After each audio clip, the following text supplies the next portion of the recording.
Welcome, chosen ones. Listen closely. Scarcity is not merely precious, it is dangerous. This is not just a saying, it is a law in every physical, spiritual, and even economic realm. In nature, the rarest organisms end up either worshipped, hunted, or locked away in display cases.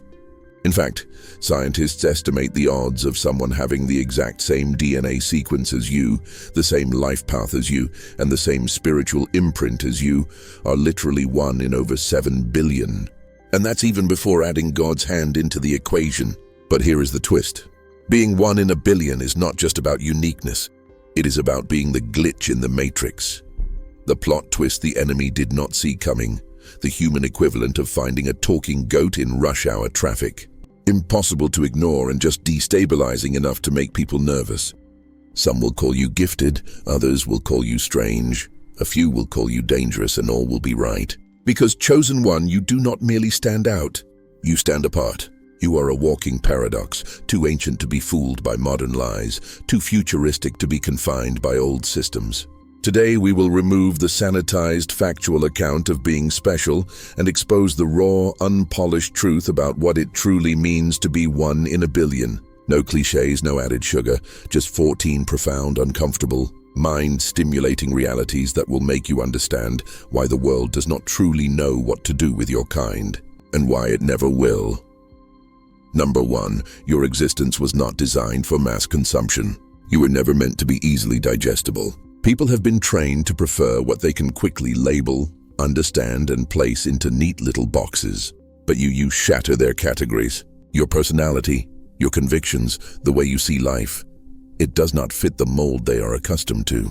It is not because you are trying to be different, but because your essence carries a weight and density that cannot be diluted to please the masses. The truth is, most people do not want to make the effort to understand someone. They want superficial connections, predictable responses, and convenient personalities. You are not wired that way. You have depth in a world that thrives on superficiality. You have layers that require patience to uncover. And not everyone has the discipline or the spiritual capacity to get past the first one. To the untrained eye, you may seem like too much or too intense, but that is because they are accustomed to light snacks. And you are a full-course meal. Your presence forces people to confront more than just you. It makes them confront themselves. That is where the discomfort comes from. They cannot consume you without also tasting their own insecurities, contradictions, and half-truths. For some, this is inspiring. For others, it is infuriating. And so rather than admit they lack the capacity to truly receive you, they try to reduce you to something they can manage. But the divine does not create manageable souls. God did not send you here to fit perfectly into the expectations of the majority. You were designed for those who are willing to wrestle with truth, wrestle with their own hearts, and still show up ready to embrace what they do not fully understand. This is why you often feel misunderstood or even isolated, because the average person does not know how to handle a mind like yours without diluting it. And if you have ever tried to make yourself more palatable, you have probably noticed it never works for long. Your authenticity is too potent to be permanently suppressed. Not being for everyone is not a flaw. It is proof that you operate on a frequency that only a rare few can hear. Those who can will treat you like the treasure you are. Those who cannot will spend their lives explaining why they could not keep you. In either case, your value remains the same, beyond mass consumption, beyond imitation, beyond any measure. Number 2, you are the glitch in the system that proves the code is faulty. Every system you have ever set foot in came with rules, some spoken, some silent. Families have them, workplaces have them, cultures have them. They function like computer programs running in the background, deciding what is acceptable, what is normal, and what is possible. Most people follow these rules without ever questioning them, because they have been conditioned to believe that the way things are is the way things must be. But your life is living proof that the program is not perfect. You are the error that reveals the code is defective. From the beginning, you did not function as it expected. Where others conformed thoughtlessly, you questioned. Where others stayed silent to keep the peace, you spoke. Where others accepted limitations, you pushed against them. This was not rebellion for rebellion's sake. It was your spirit refusing to operate on a faulty operating system. It made you stand out in ways you could not hide, even if you wanted to.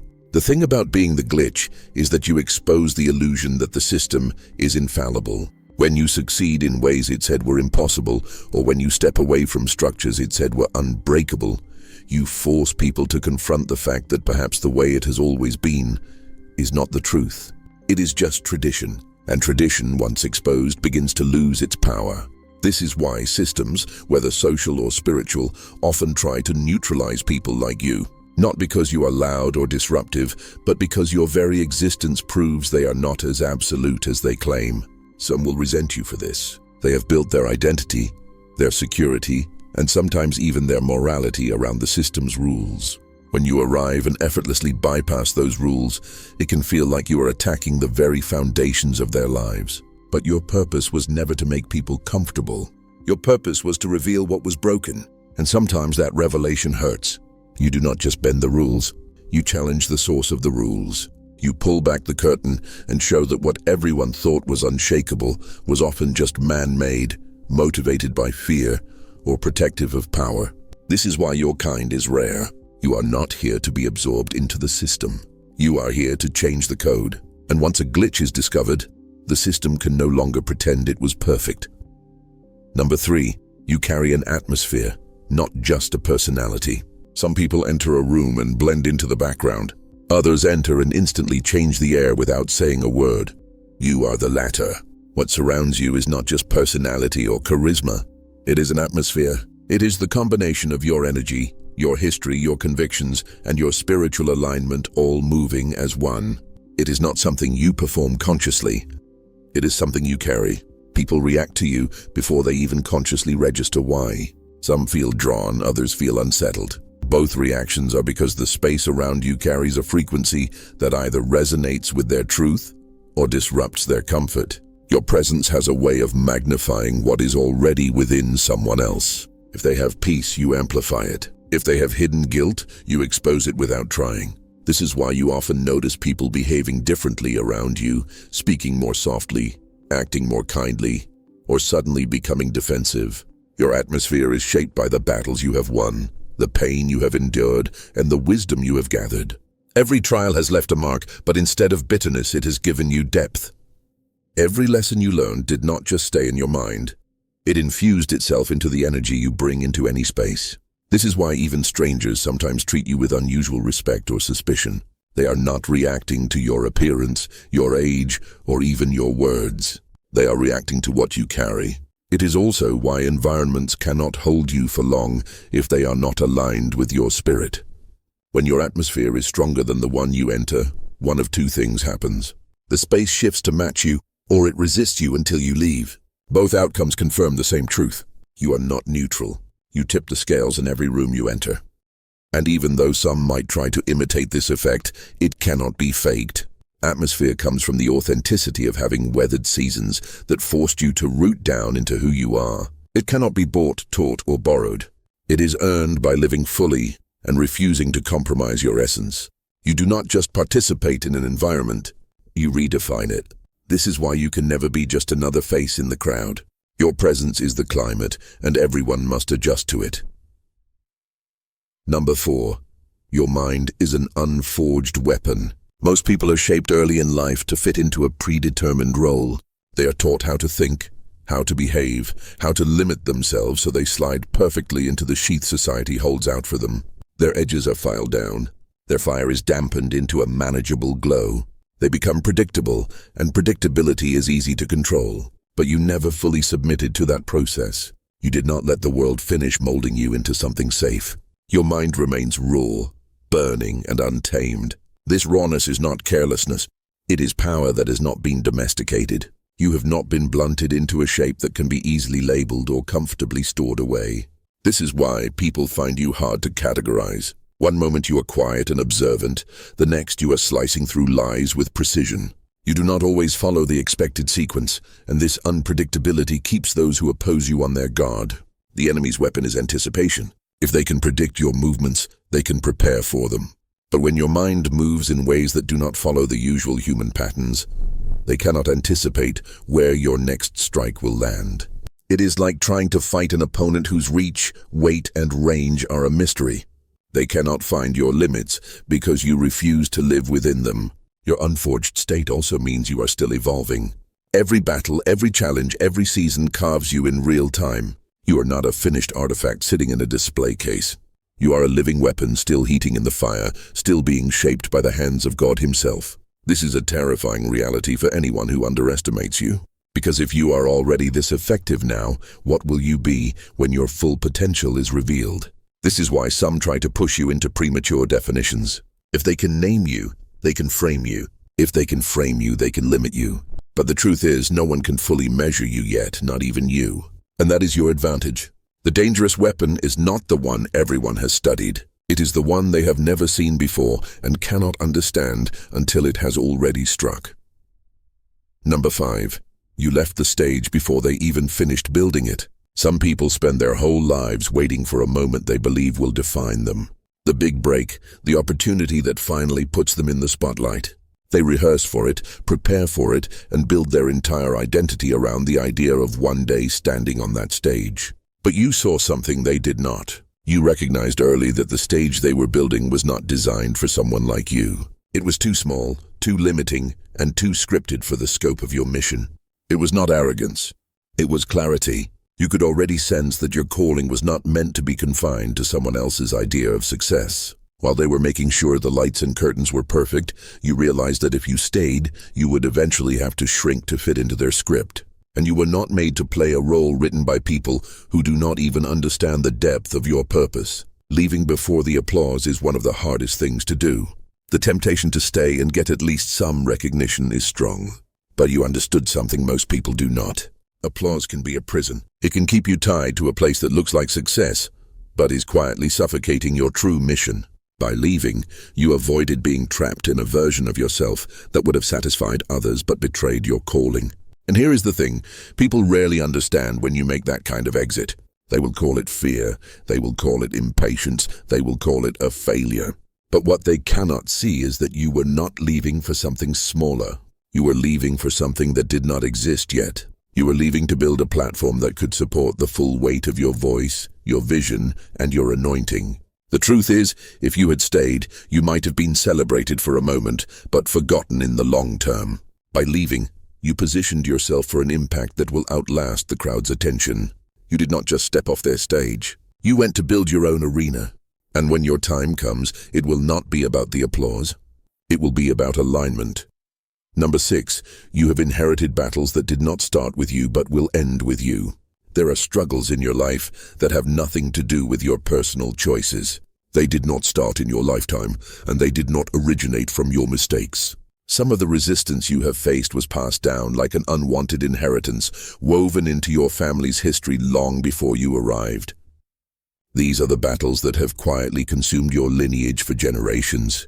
They show up as patterns, cycles, and unspoken curses that everyone feels but few can name. You did not choose these wars, but you were chosen for them. Not because you are the most agreeable or the most willing, but because you are the one equipped to break what others could only survive.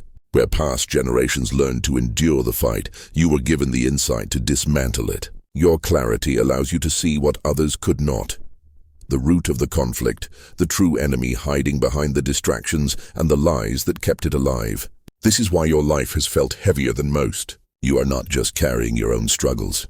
You are carrying the unresolved missions of those who came before you. The weight is unfair, but it is purposeful. The armor you had to develop, the resilience, the discernment, the spiritual sharpness, was not just for your personal battles. It was forged so you could finish the ones that have silently drained your family's potential for ages. And when you fight these battles, the resistance can be fierce. The enemy knows that if you win, you do not just free yourself. You free every generation after you. This is why the war feels more personal, more relentless, and more exhausting for you than it ever seemed for others. You are the turning point. You are the breach in the dam. Ending a generational battle requires more than strength. It requires refusing to repeat the mistakes that kept it alive, even when those mistakes feel familiar and comfortable. It means setting boundaries others never dared to set. It means saying no to what everyone else tolerated. It means walking away from agreements you never signed but were born into. You are the final fighter, not because you were the only volunteer to fight, but because you are the first one capable of winning. When you finish this, your lineage's story changes forever. Number 7. Your spirit holds blueprints that others do not even know exist. People often mean well when they give advice. They speak from their own experience, their own victories and defeats, their own understanding of how the world works. But there is a limit to this guidance. It can only cover the terrain they have personally traveled, and your life was never meant to follow the paths they know. You were born carrying blueprints for landscapes that do not even appear on their map. This is why their advice sometimes feels mismatched, even when it comes from love. They offer directions based on roads that lead somewhere else entirely. They cannot see the terrain you are navigating because it has not been discovered yet. And you are not here to be a tourist. You are here to be a cartographer. This role can be lonely when there is no path ahead of you. There is no one to walk in front and say, "This is the way." You must rely on your own discernment, your own connection to God, your own ability to notice signs that others overlook. While they need road signs and confirmation, you are guided by an instinct sharpened by struggle, by a vision that does not come from human wisdom. This is also why your decisions often confuse people. They cannot understand why you would leave what seems safe, why you refuse opportunities they would do anything to have, or why you take risks that seem reckless from their perspective. What they do not realize is that their safe road might be your dead end. You are not ignoring wisdom. You are following a different kind of map, one with destinations that require courage even to name. Carrying invisible blueprints also means you sometimes see danger long before others. You know when a familiar road is about to collapse. You can sense when a promising shortcut is actually a trap.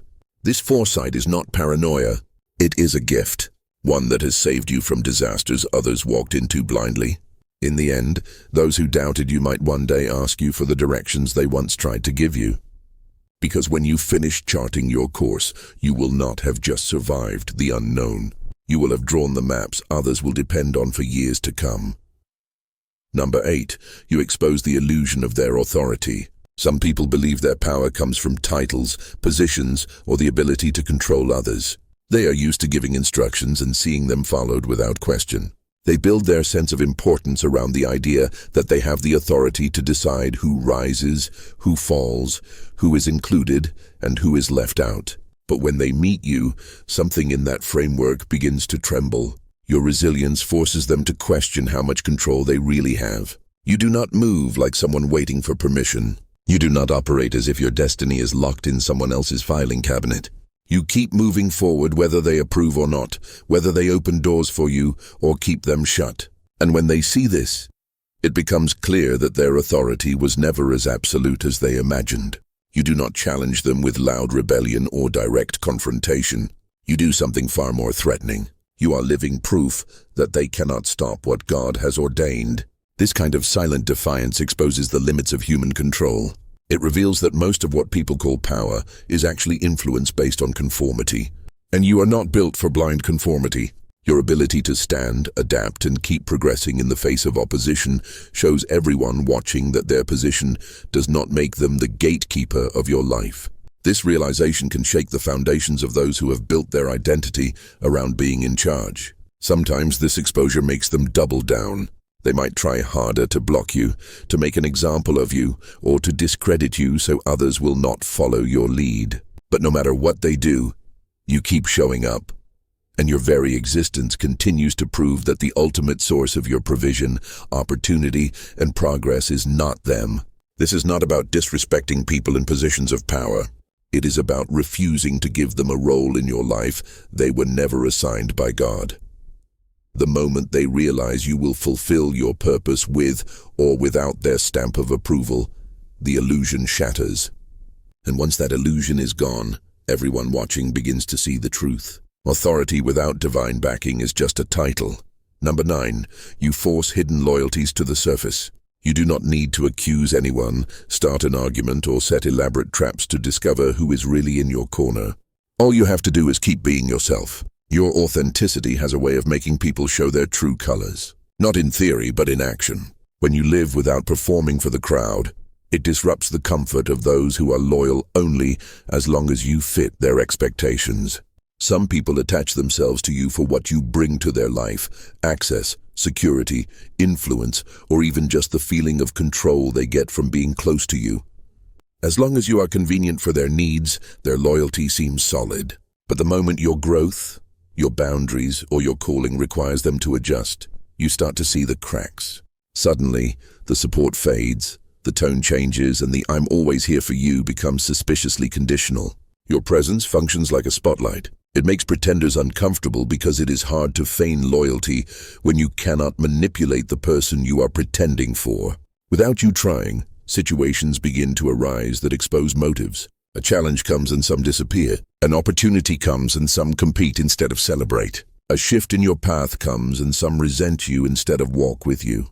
This revelation can be painful. You may have believed certain people were tied to you by genuine love or respect, only to discover they were tied to the benefit of your presence.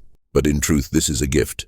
It is better to know who is for you when it costs them something than to be surrounded by people who would vanish the moment you are no longer useful. And it works both ways. Your presence also draws true loyalists into the light. Those who are willing to stand with you at personal cost reveal themselves when it matters most. These relationships may be fewer, but they are stronger, deeper, and more enduring. By simply existing in your truth, you remove the disguises others hide behind. You do not need to force their hand. Your life does the work. And once you have seen someone's true level of loyalty, you can never again be fooled by their words. Number 10. Your absence creates more noise than your presence. When you're there, people grow accustomed to the stability you bring. They start taking for granted the way you hold things together, the way you bring balance, solve problems, keep the peace, or simply create an atmosphere where things run more smoothly. You do it so naturally that they stop noticing it is you. They begin to believe the harmony they enjoy is just how things are. But the truth becomes undeniable the moment you step back. Your absence does not just create space. It creates an echo. The void you leave behind has a shape that cannot be filled by anyone else because it was not just about what you were doing. It was about who you were while doing it. The unspoken wisdom, the silent strength, the subtle influence, all of it vanishes when you do. And suddenly, what they assumed was automatic begins to crumble. People often mistake presence for noise and absence for silence. But that is not how it works when it comes to you. When you withdraw, the silence has weight. It presses in on the environment, making people aware of what they have lost. This is why some try to pull you back quickly, not because they appreciate you, but because they cannot handle the discomfort of life without your invisible support. This shift can be revealing. It shows who truly valued you and who simply valued what you could provide. Those who respected you will acknowledge the difference you made. Those who only depended on you will scramble to replace you, and failing that, might even try to minimize the loss to avoid admitting the truth. Your absence also forces growth, for them and for you. For them, it exposes where they leaned on you instead of taking responsibility. For you, it breaks the cycle of being the invisible scaffolding, holding up structures you were never meant to carry forever. And here is the irony. Some people will talk about you more when you are gone than when you were present. Not because you suddenly became more important, but because absence has a way of amplifying reality. You were never just there. You were the framework, and without you, the entire structure sounds different. Number 11. You are the intersection where the physical and the eternal meet. Your life does not operate on a single timeline. Most people measure existence by days, months, and years, the physical markers that can be counted on a calendar. But you live at the meeting point of two realities, the one that is seen and the one that is invisible. Every choice you make, every stand you take carries weight beyond the present moment. It leaves an imprint not just on history, but on eternity. This is why your battles feel heavier than what is in front of you. When you face a decision, it is not just about your immediate outcome. That choice resonates in realms you cannot see. It influences things far beyond your current environment, setting in motion blessings, protection, or breakthroughs that may not fully manifest in your lifetime, and cutting off attacks, curses, or chains that could have continued for generations. Because you stand at this intersection, you attract the attention of both heaven and hell. Heaven sees you as a key player in fulfilling the divine strategy. Angels are assigned to your life, not just to protect you, but to support the missions God has entrusted to you. Hell, on the other hand, sees you as a threat to systems of control and destruction. This is why your struggles often feel spiritual before they even become visible in the natural. The opposition tries to influence your steps before they take form. It is not just the big public moments that matter here in your life. Even the small decisions are loaded with spiritual consequences. Choosing to forgive, refusing to compromise your values, following divine instructions even when it is uncomfortable. These acts may seem ordinary to others, but in the eternal realm, they shift landscapes. Living with this kind of dual awareness can be both empowering and exhausting. Empowering because you know you are never just going through the motions. Exhausting because the weight of responsibility is real. But this is the life of someone who is chosen. You cannot move without affecting both worlds. And when you fully grasp that your obedience, your integrity, and your persistence have an eternal impact, you stop living for the applause or approval in the present. You start living for the kind of outcome that will still matter long after time has run out. Number 12. You cannot be bought with what you have already outgrown. They can dangle in front of you the same rewards that others chase desperately, but you have already tasted and moved beyond them. What once seemed attractive now appears small, superficial, and temporary. The very things others fight for have lost their luster in your eyes because you have learned they cannot buy peace, restore integrity, or fulfill purpose. This is why attempts to manipulate you fall flat. People accustomed to controlling others with money, status, approval, or access find themselves frustrated with you.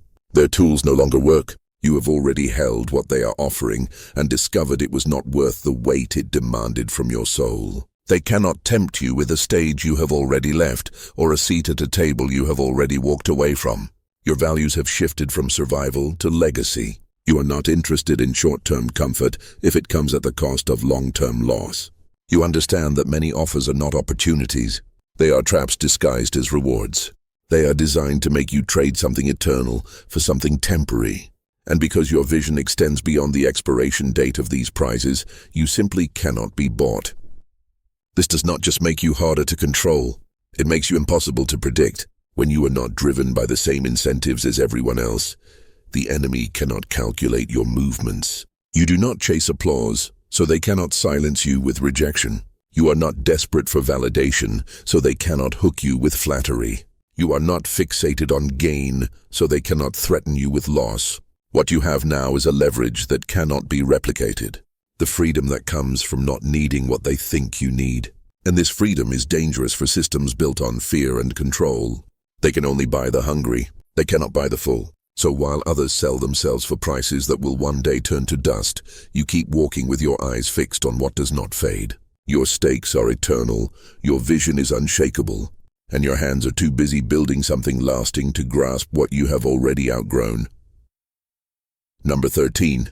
You are a threat because you do not need a crowd to confirm you. You are dangerous to insecure systems because you operate without their currency of approval. Most people can be influenced, silenced, or redirected by the promise of applause or the threat of rejection. But you are already stamped, signed, and sealed by God, so their vote does not count. You did not wait for a committee to certify your identity, and you do not need a crowd to echo your value. This destabilizes those who rely on control. Their power depends on people being hungry for recognition, desperate for belonging, or fearful of exclusion. If they can convince you that your value comes from their acceptance, they can guide your steps without lifting a finger.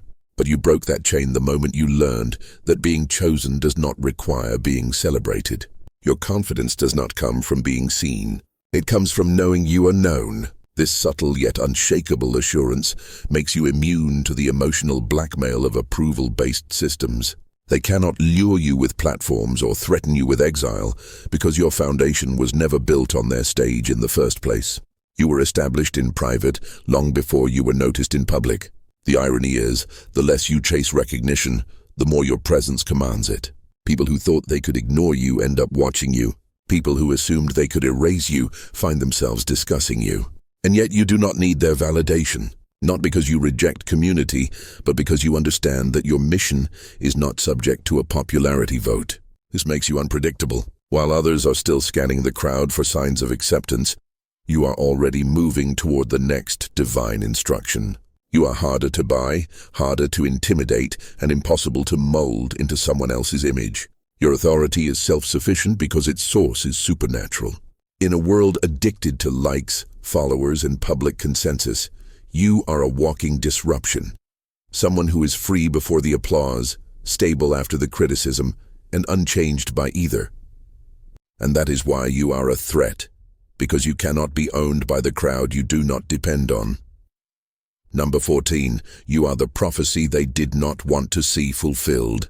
You are the living proof that certain prayers in this world were for your existence to be delayed, derailed, or destroyed before it took form. Long before you took your first breath, there were words spoken over your life. Declarations, promises, and visions that terrified certain people and realms. They knew that if you ever aligned with the fullness of who you are, their plans, influence, and control would begin to crumble. And yet, here you are, not only alive but drawing closer every day to the very fulfillment they dreaded. Your existence disrupts entire strategies that were built on the assumption that you would never reach this moment. For some, it was not personal at first. It was about stopping anyone to whom this prophecy might apply.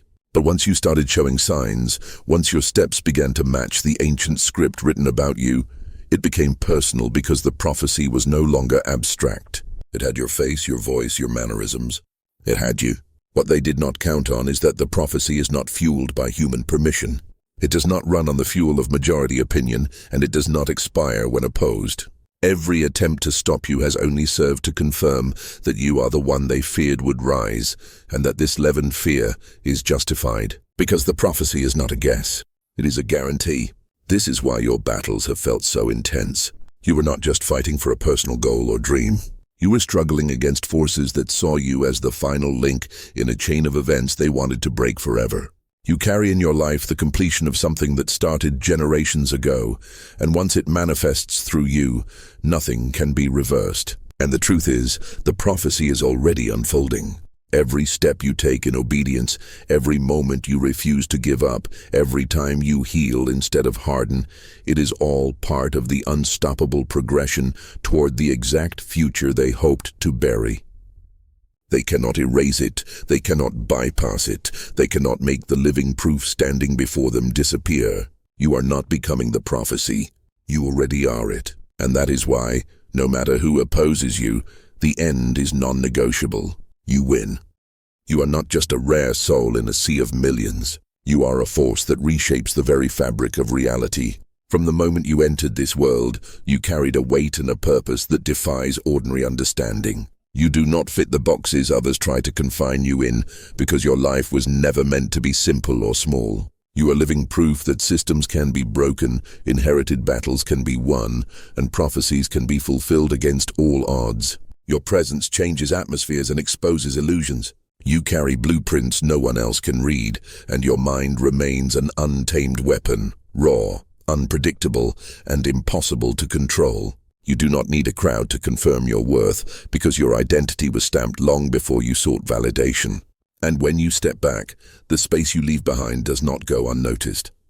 It resonates with the truth of your value. You stand at the crossroads of the physical and the eternal, where every choice ripples beyond what eyes can see. You are not here for fleeting prizes or temporary applause. You move with a vision and a purpose that outlive themselves. The battles you fight are not just your own. They belong to the generations before you, and those who will come after. You are the final fighter, the prophecy come to life, the unstoppable force no one could ever fully predict or contain. This is the truth you must own.